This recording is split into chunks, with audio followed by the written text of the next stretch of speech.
How true is this? Most people would rather work with someone who's mediocre at their job, but pleasant to be around, than a person who's exceptionally good, but a dick.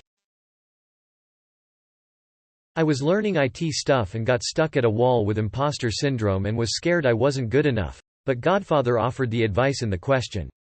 Son, even if you were mediocre, as long as you're decent to be around, they'll help you or give you a pass, for the most part. Essentially, he was saying, even if I was an IT god, rockstar engineer, if I was a complete asshole, no one would give a fuck, and would hope I'd leave the company, even if I made everyone's job easier. Has that been true of your experience? Edit. Note mediocre in this context was just being average and baseline competent. Not slacking off and making work harder generally for everyone else. Yep. I work in IT and I'm on a lot of interview panels, and we don't actually even look for IT skills at all, for customer-facing positions, because it's so much easier to teach someone good computer skills than it is to teach someone good people skills.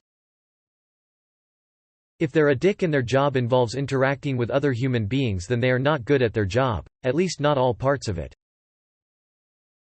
Personally, I would. I can teach someone new skills, but there's no cure for being a cunt.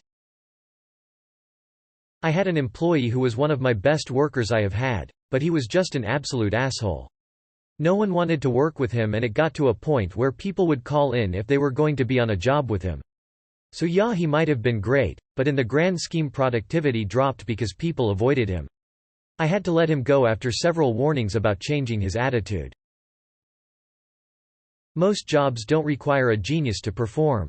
So if two people perform the job reasonably well, I'd rather work with the pleasant person versus the dick.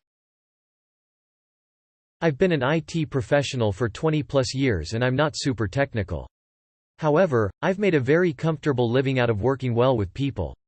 At the end of the day, your manager, supervisor, director just wants the job done.